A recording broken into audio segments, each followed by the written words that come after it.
जस काय सांगतील ताई, तुमच्या प्रचाराची सुरुवात झालेली आहे, कसा प्रतिसाद भेटतोय आणि लोकांबद्दल काय लोक तुमच्याकडनं मागणी करतायत? येस, नमस्कार सर.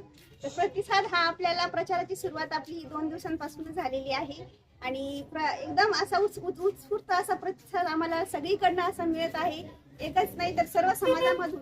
आज आम्ही अन्सार कॉलनी या परिसरात आलेलो आहोत, तर तिथे अतिउत्तम असा तिथे मी भेटली तर ताई नाही आणि आपल्या बरोबरच आहोत. आपल्याला या प्रदेशाचा असेल तो विकास हा घडवायचा आहे आणि आपण अजितदादांबरोबर या पक्षाबरोबर पुढे जाऊन आपण या नक्कीच या सर्व परिसराचा विकास जो आहे तो घडवण्याचा प्रयत्न करणार आहोत. आपण बघतोय, आपण सुद्धा लेडीज आहे आणि लेडीजची समस्या म्हणजे पाणी, रस्ते आणि ड्रेनेज असते, मग त्यावर काय तुमचे निवेदन? येस सर, मी आता एक सर्वसाधारण स्त्री आहे आणि माझी प्रथम समस्या तीच आहे, पाणी. आणि त्यासाठीच मी स्वतः आता रिंगणात उतरलेली आहे, कारण आतापर्यंत जे काही होते त्यांना आम्ही सांगून हे झालेलो होतो. तर आता स्वतः उतरायचं आणि स्वतःच्या दारात प्रत्येकाच्या, माझ्या सगळ्या बहिणींच्या दारामध्ये आज पाणी असेल, ड्रेनेज असेल आणि रस्ता असेल, या ज्या 3 मुख्य समस्या आहेत, तर त्यावर नक्कीच आपण काम हे 100% करणार आहोत. आणि महिलांना सिलाई मशीन वगैरे कोर्सेस बद्दल, रोजगार बद्दल काय योजना? लाडकी बहीण योजना तर आजीदादांच्या यांनी आपण केलेलीच आहे. सर्व बहिणींच्या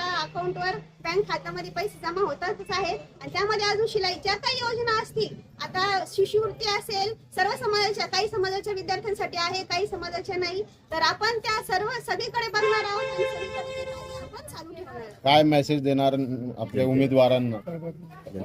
सर, मी जशी माझे उमेदवार करते, तर विकास हा पहिला आपल्या प्रदेशाचा विकास हे पहिला आपले आहे, त्यामधूनच आपण घडवणार आहोत. आपला प्रभाग नंबर आणि बटन नंबर आणि निशाणी सांगा लोकांना.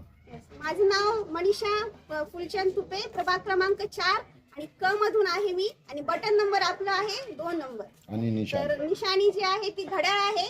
तर प्रभाग क्रमांक 4 मधून क नंबर, याच्यामध्ये क प्रवर्गामध्ये घड्याळ या चिन्हावर 2 नंबरचं बटन दाबून प्रचंड मताने आम्हाला सहकार्य करायचे आणि विजयी आणून द्यायचे. धन्यवाद. 1-2 महिला